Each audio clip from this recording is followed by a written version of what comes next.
Hello, my name is Isabel Horrell, and welcome back to MSU Tonight. I'm here with Allie. We're going to share some spooky stories, but something seems a little off. I think we need to bring these lights down. It's time to get ominous. Time to get spooky. 'Tis the Spooky season. hour, spooky hour. So- Okay, this first story is one I've kind of known since I was a kid. My sister told it to me. Okay. It's a little short, but it still has that dramatic effect. Okay. It's still creepy. Okay. I'm scared. So, one night there was a little girl and her parents left her home alone because they had to go out. They thought she would be okay home alone for one night because she had the dog to protect her. How old is this little girl? Maybe 10, 11. Okay. Okay. They Oh, told no. her they would be home in the morning, and when they left, the girl locked all the doors, all the windows. But once it was time to go to bed, so the girl pushed down and locked all the doors. She said she finally went upstairs, got ready for bed, brushed her teeth. When it was time to settle in, she lied down in her bed. She put her hands down near the bottom of her bed, Oh no. and the dog licked her hand. So she knew it was safe to go to bed, and she went to bed. She woke up around 3 a.m. and heard a dripping sound coming from the bathroom. So she shook it off and then thought it was a faucet, and she said to herself it needed to be fixed.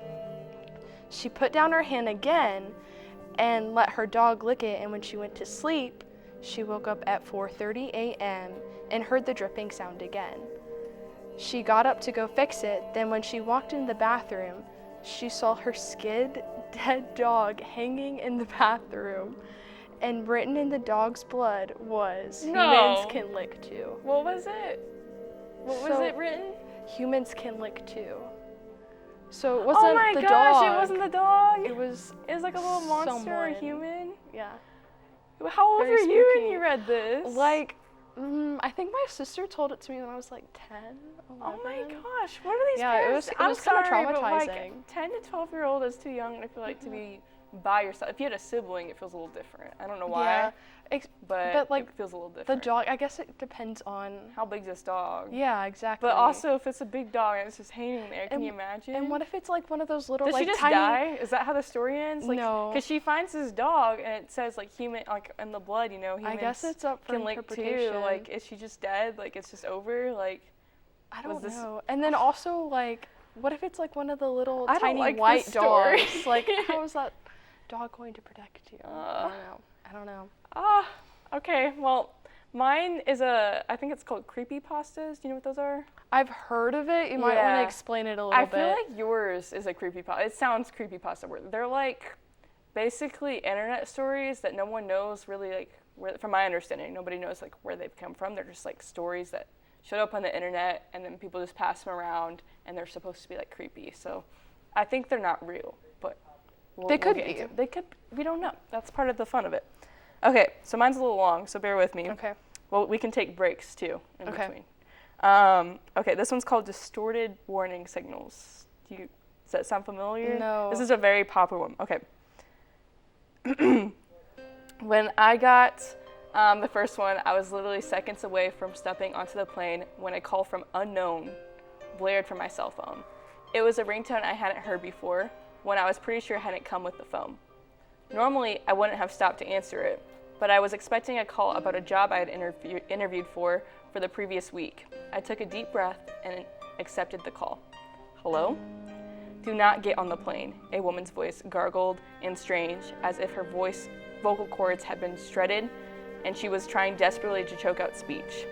Despite the unnerving, fractured quality of her voice, her tone was insistent and eerily calm. Then the call ended.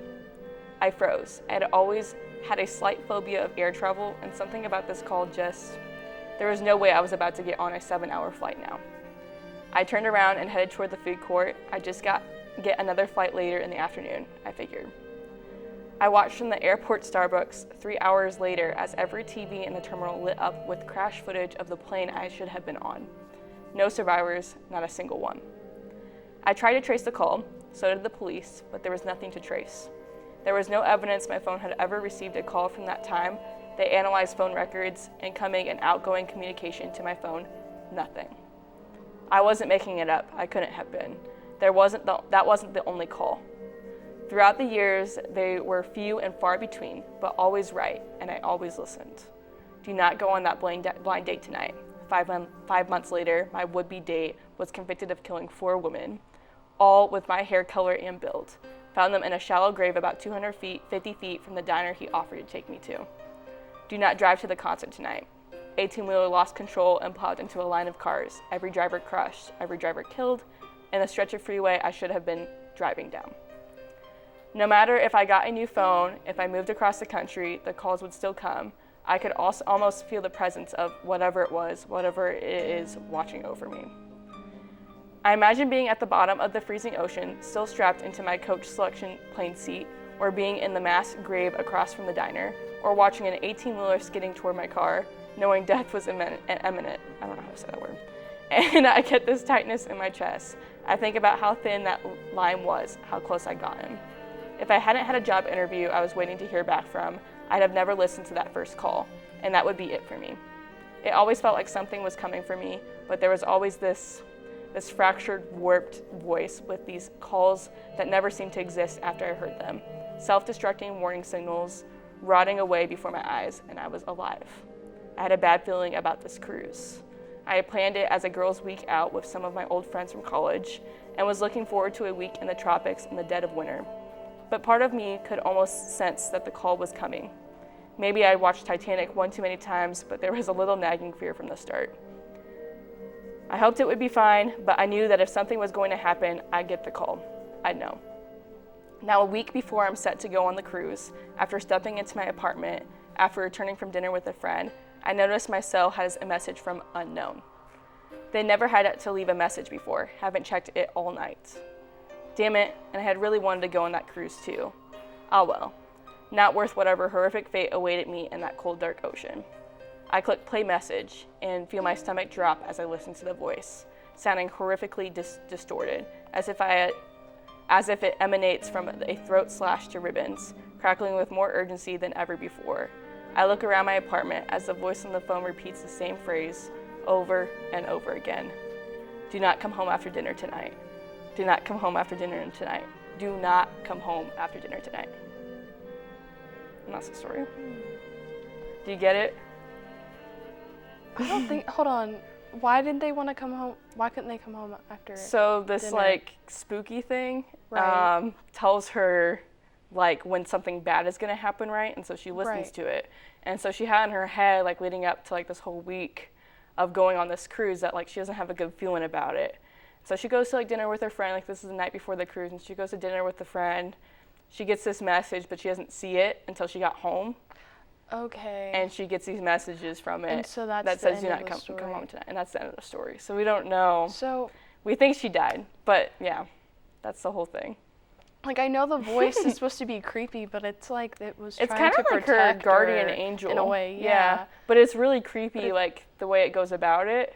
And it just kind of rubs you like the wrong way because it's like, what's it got going for it? Like, Yeah, and what's how does it know? How does it know? And also, like, they're really, like, gruesome deaths that it's, like, warning this person about. It almost makes you Yeah. wonder if that person's behind it. Yeah. But then at the I never even same thought about time, that, like, but it's creepy. Why are they? I don't know. Yeah. I really like that one just because it kind of, you have to, like, pay attention to it. And at the end, it just kind of leaves it up to interpretation. Spooky. Mhm. Spooky. I guess we have time. I guess that's all we have. No more stories. Yeah. We but, had one more, so if you want the segment to come back, we do have a couple more up our sleeves, but yeah. We'll save the ones for later. Yeah. Happy Halloween, everybody. Happy Halloween.